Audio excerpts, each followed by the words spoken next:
নমস্কার বন্ধুরা, সাথী কিচেনের আবারও এক নতুন রেসিপিতে আপনাদের সবাইকে স্বাগত জানাই।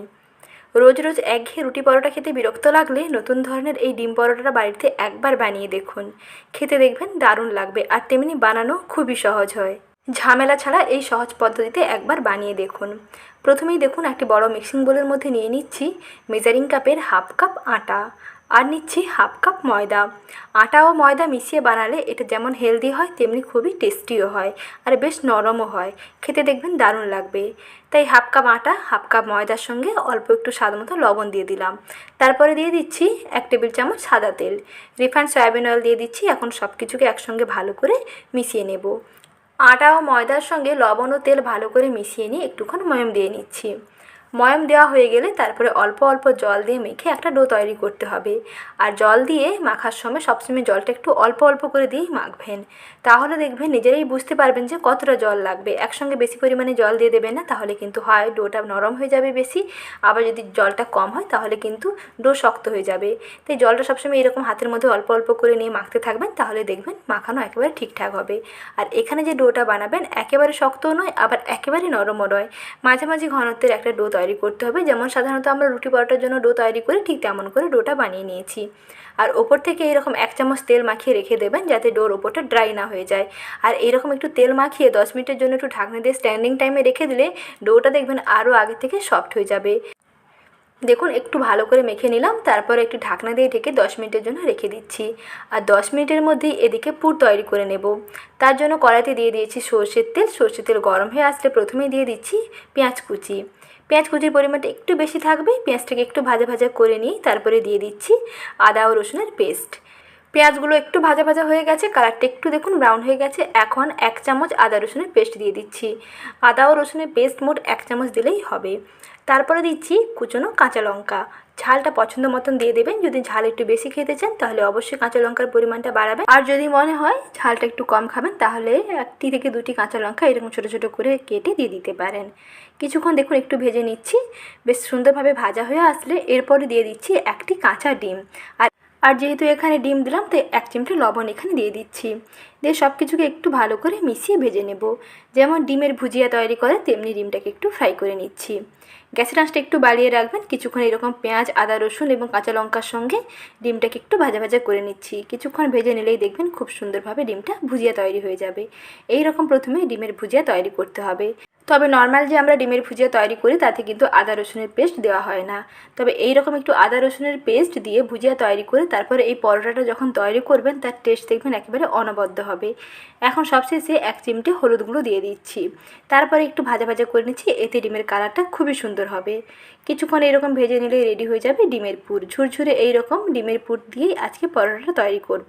তো ভিডিওটা কোথাও স্কিপ না করে শেষ পর্যন্ত দেখতে থাকুন, আশা করি খুবই ভালো লাগবে। আর আজকের এই সহজ ডিম পরোটা রেসিপি কেমন লাগলো কমেন্ট সেকশানে জানানোর অনুরোধ থাকলো।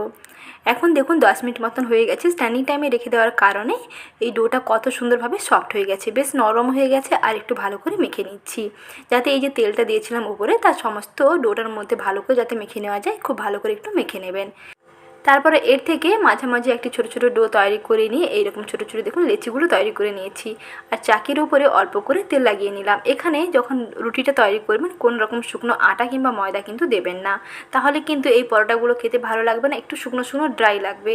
তাই এখানে একটু তেল দিয়ে বেলার চেষ্টা করবেন। আর তেল ছাড়াও দেখবেন খুব সহজেই বেলা হয়ে যাবে।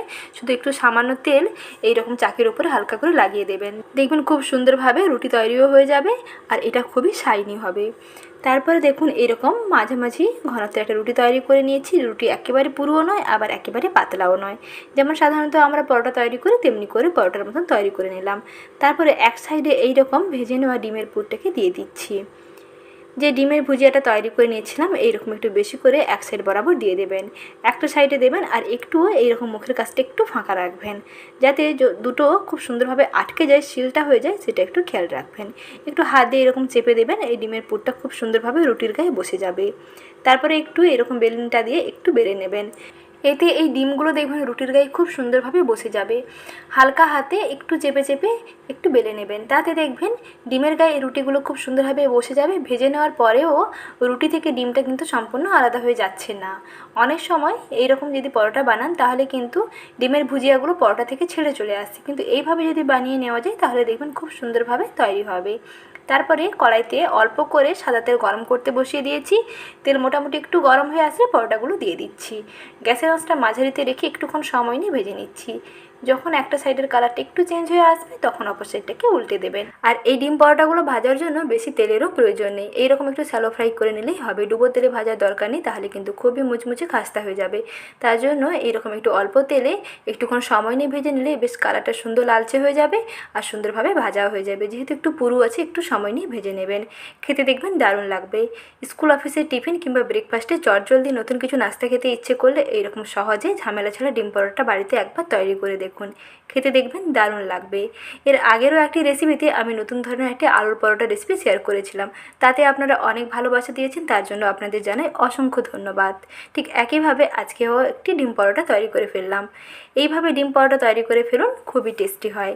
আর এইরকম ডিম পরোটা একটি খেলে পেটও ভরবে, মনও ভরবে। বাচ্চাদের স্কুল টিফিনে দিয়ে দেখুন, টিফিন বক্স দেখবেন একেবারে খালি নিয়েই আসবে। খেতে খুবই দুর্দান্ত হয় আর বানানো খুবই সহজ হয়। সহজেই ডিম পরোটা রেসিপি ভালো লেগে থাকলে ভিডিওটিতে প্লিজ লাইক করবেন, আর এইরকম নতুন নতুন রেসিপি পেতে চ্যানেলটিকে সাবস্ক্রাইব করে রাখবেন। আর পাশে থাকা বেল আইকনের অল বাটনটিও প্রেস করে রাখবেন, নতুন ভিডিওর আপডেট সবার আগে পেয়ে যাবেন। আজ এই পর্যন্ত এখানেই বিদায় নিচ্ছি। আবারও শীঘ্রই হাজির হচ্ছি নতুন রেসিপি নিয়ে। পরবর্তী রেসিপি দেখার আমন্ত্রণ থাকলো। ভালো থাকবেন, সুস্থ থাকবেন, ধন্যবাদ।